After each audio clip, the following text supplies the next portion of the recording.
Hello દોસ્તો, સ્વાગત છે તમારું પાયલ યુનિક કુકિંગમાં। તો આજે આપણે બનાવીશું વરસાદમાં ખાવાની મજા આવે તેવા ગરમા ગરમ દાળ વડાની રેસીપી। તેના માટે મેં અહીંયા 1 કપ જેટલી મગની ફોતરાવાળી દાળ લીધી છે।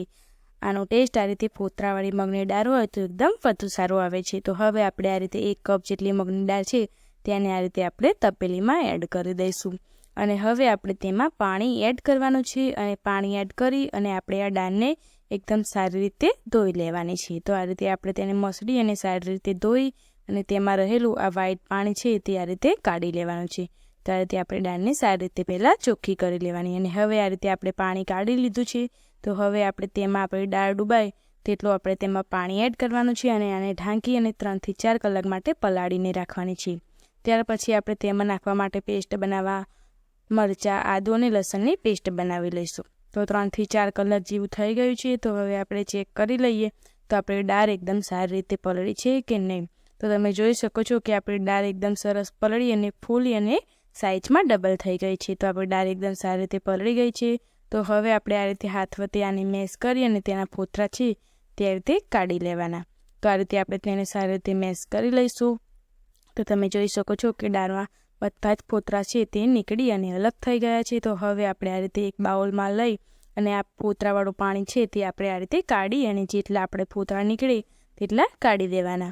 તો આ રીતે હવે આપણે બધું જ પાણી આનું કાઢી દેવાનું છે। આમાં આપણે પાણી ના રહેવું જોઈએ। તો આ રીતે આપણે બધું જ પાણી મેં કાઢી લીધું છે અને તેમાં આ રીતે ફોતરાનો પણ આપણે ઉપયોગ કરવાનો છે। તો હવે આપણે તેને વાટવા માટે એક મિક્સર જાર લઈશું અને તેમાં આપણે આ મગની દાળ છે તેને આપણે ઉમેરી લઈશું। જેટલી સમાય તેટલી આપણે તેમાં આ રીતે ઉમેરી લઈશું અને એકદમ સરસ તેનું અધકચરું એવું ફાઇન પેસ્ટ આપણે બનાવી અને તૈયાર કરવાનું છે। તો હવે આપણે આને ઢાંકી અને આનો પેસ્ટ બનાવીને તૈયાર કરી લઈશું।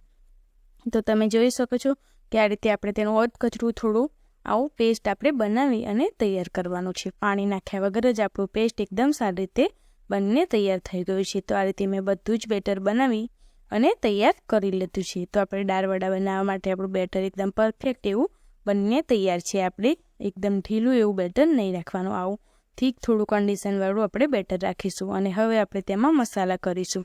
તો હવે આપણે તેમાં થોડું આ રીતે આખું જીરું એડ કરીશું અને આપણે સ્વાદ અનુસાર મીઠું એડ કરીશું અને લીલા મરચાં, લસણ અને આદુની પેસ્ટ તૈયાર કરીને રાખી છે તે પણ આપણે એડ કરી દઈશું અને હવે આપણે તેમાં થોડા કોથમીરના પાન આ રીતે એડ કરી દઈશું જેથી કરીને તેનો ટેસ્ટ એકદમ સરસ આવે। અને હા, આપણે દાળ વડાનું બેટર બનાવી અને રાખી નથી મૂકવાનું। તો આ રીતે હવે આને આપણે સારી રીતે મિક્સ કરી દઈશું બધી જ વસ્તુને।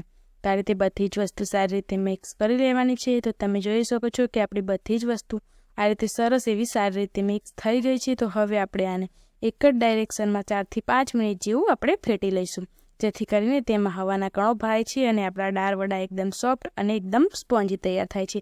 આપણે ના કોઈ સોડાના ઉપયોગ વગર આપણે એકદમ સોફ્ટ એવા દાળ વડા બનાવીને તૈયાર કરીશું। તો આપણે આને એકદમ સરસ 5 મિનિટ માટે ફેટી લીધું છે અને તેનો કલર પણ થોડો ચેન્જ થઈ અને એકદમ સરસ લાઇટ થઈ ગયો છે। તો હવે આપણે દાળ વડા બનાવી લઈએ। તો તેના માટે મેં અહીંયા તેલ ગરમ થવા રાખી દીધું છે અને આપણું તેલ એકદમ ગરમ થઈ જવું જોઈએ। તો આપણું તેલ થોડી વાર માટે આપણે ગરમ થવા દઈશું।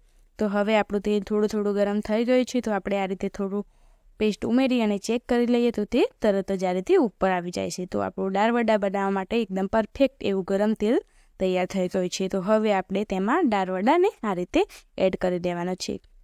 તો આ રીતે આપણે 4 આંગળીઓ પર આ રીતે બેટર રાખવાનું અને આ રીતે અંગૂઠાથી પ્રેસ કરવાનું જેથી કરીને આપણા દાળ વડા છે તે એકદમ સરસ એવા ગોળ બનીને તૈયાર થાય છે। તો આ રીતે આપણે બધા જ વડા છે તેને આપણે આ રીતે પાડી લઈશું। તો આ રીતે આપણે બધા જ વડાને પાડી લેવાના છે અને હવે આપણે દાળ વડાને પાડી અને હવે આપણે ગેસની ફ્લેમ મીડિયમ કરી લેવાની છે અને મીડિયમ ગેસની ફ્લેમ પર જ આપણે તેને કૂક કરવાના છે। તો જેથી કરીને તે અંદરથી પણ કાચા ના રહે અને એકદમ સરસ એવા ક્રિસ્પી આપણા દાળ વડા તળાઈને તૈયાર થઈ જાય। તો આ રીતે થોડા પાકે એટલે આપણે સારી રીતે છારાની મદદથી તેને પલટાવતા જઈએ અને એકદમ ગોલ્ડન ક્રિસ્પી કલર આવે ત્યાં સુધી આપણે તેને કૂક કરી લેવાના છે, સરસ ફ્રાય કરી લઈશું અને ગેસની ફ્લેમ આપણે એકદમ મીડિયમ રાખવાની છે।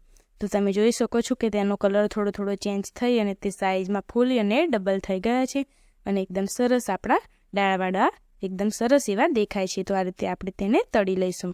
તો તમે જોઈ શકો છો કે છારામાં એકદમ સરસ એવા આપણા દાળ વડા તૈયાર છે। તો આ રીતે હવે આપણે તેને છારામાં લઈ અને કાઢી લઈશું। તો આ રીતે છારામાં આપણે બધા જ દાળ વડા લઈ લેવાના અને હવે આપણે આને એક પ્લેટમાં કાઢી લઈશું. તો આ રીતે આપણે બધા જ દાળવડા છે તે તળી અને તૈયાર કરી લેવાના છે. તો આ રીતે મેં બધા જ દાળવડા છે તે તળી અને તૈયાર કરી લીધા છે. તમે જોઈ શકો છો કે એકદમ ક્રિસ્પી અને એકદમ ટેસ્ટી ખાવાની મજા આવે તેવા આપણા દાળવડા બનીને તૈયાર થઈ ગયા છે. એકદમ સોફ્ટ અને એકદમ ટેસ્ટી એવા દાળવડા તૈયાર છે. અને હા, આપણે ગોટા સાથે ખાવાની કઢીનો વિડીયો પણ મેં યુટ્યુબમાં મૂકેલો છે, તો તમે તેમાં જઈ અને જોઈ શકો છો. તો તમે જોઈ શકો છો કે એકદમ સોફ્ટ એવા આપણા દાળવડા બનીને તૈયાર છે. તો દોસ્તો, તૈયાર છે આપણા દાળવડાની રેસીપી.